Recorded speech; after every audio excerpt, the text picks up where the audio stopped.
Hi guys, you might have seen this car before. I've run it a few times. The chassis is a Revell something or other, I can't remember what it was called, but it had one of those typical sort of off-road type bodies on it, and just for fun I stuck this Volkswagen Beetle body on it, which is only clipped on with some cable ties, and I want to have a look inside it because I know that the motor has a problem, like it doesn't work. It's one of those ones that it works if you give it a little push, so it's either the brushes or one of the coils is gone. The only thing is, to get to it, we've got to undo an awful lot of screws, which is annoying. I've converted it so it's got two ESCs on it, one for the drive motor and one for the steering motor, because it's toy grade, or non-proportional I suppose is the best way to put it, because if we start talking toy grade, YouTube decides it's made for kids, and it's not made for kids. How many screws have I got to undo to get it open? Quite a few. Let's just ease that off, hold in place with my usual blue tack.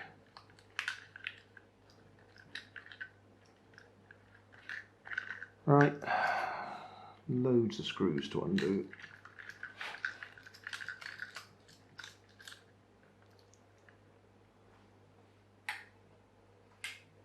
Have a magnet to collect them on.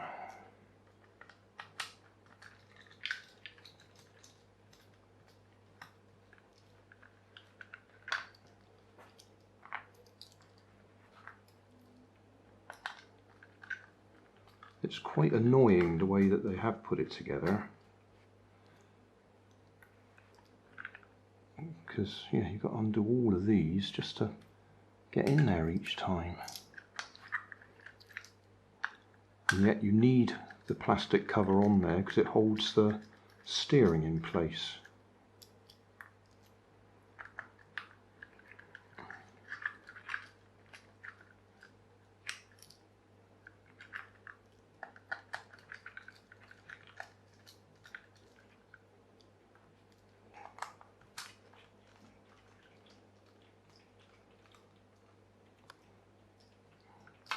I suppose if I ever get round to swapping it out to a proper servo for the steering, it would be alright.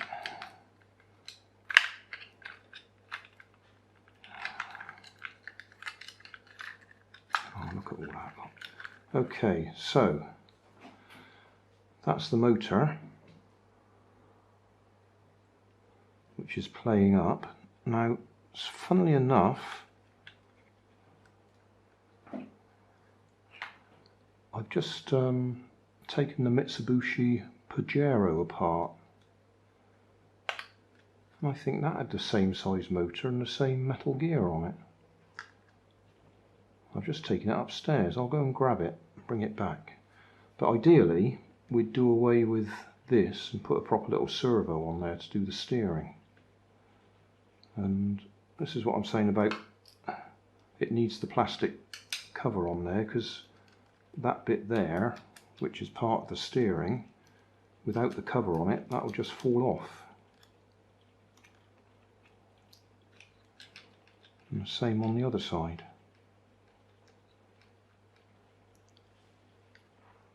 Which is annoying.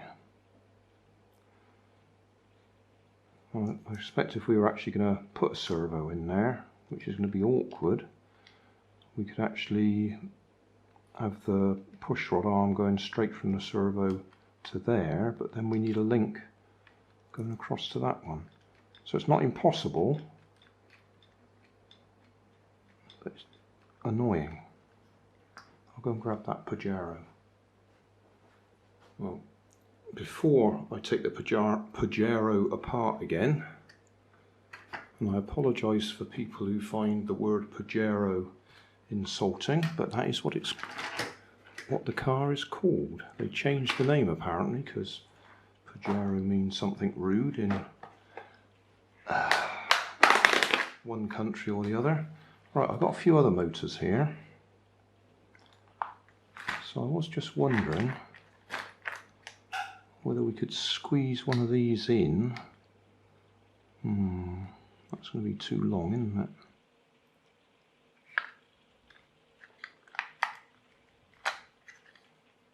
Is there any way of getting that in there?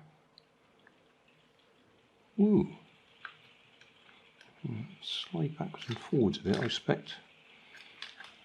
Yeah, that metal peg there holds the back of that one in place. I wonder, because that would be quite fun to fit one of these in there.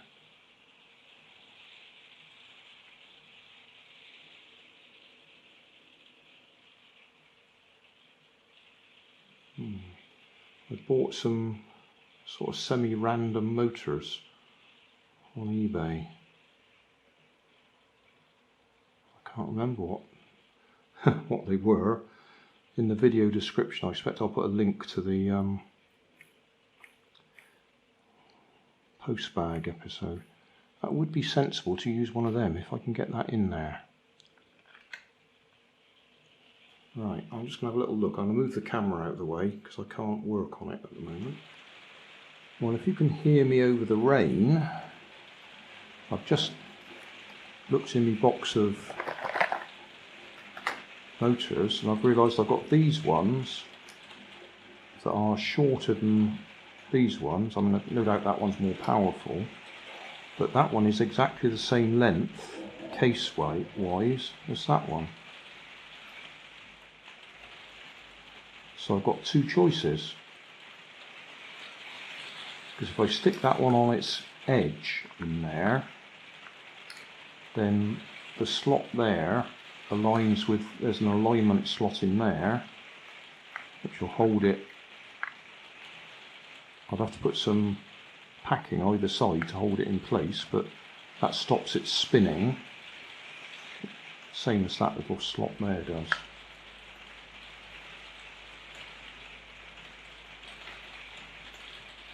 So that would work,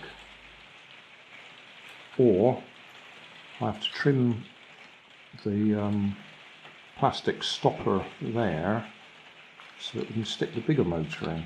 Now I know what everybody will say. They'll say stick the bigger motor in because everybody says make it more powerful.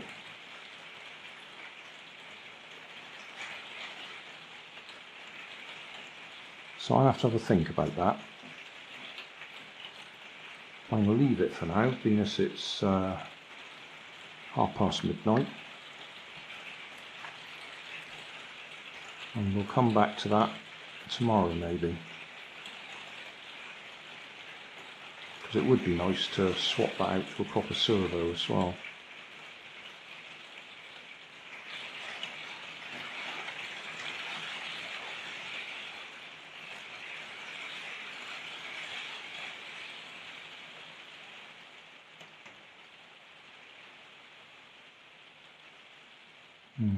Think about that. I just had one of those little ideas. Why don't I check the brushes before I decide to do away with this motor? And the brushes actually look absolutely fine. They're nice little carbon brushes and they're okay. But I think what our problem is, if I just give that a little tap,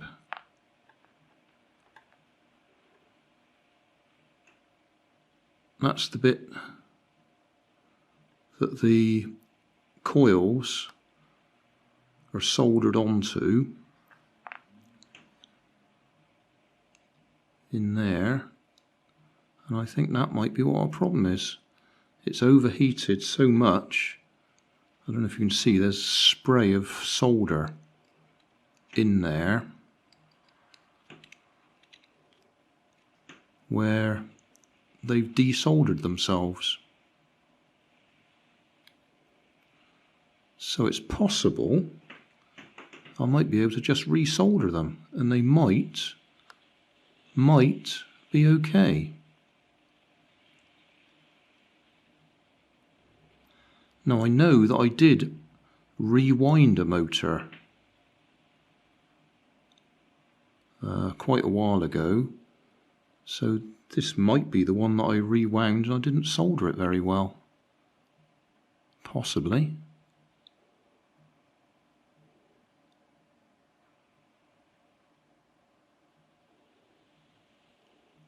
So that's another little option. I might just try and resolder them. The only problem is there's no way of soldering that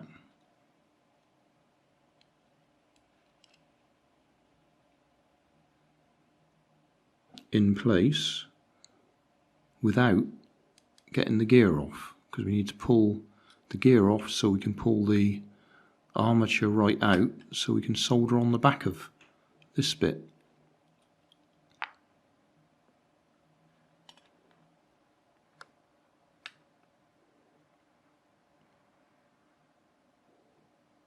Or we just take a risk and leave that bit off entirely and just try and solder directly onto those tags. I do have a socket puller, so we might have a look at that. Thanks for watching. You'll find more information down in the video description. You might like to watch that video up there, and you might like to subscribe over there.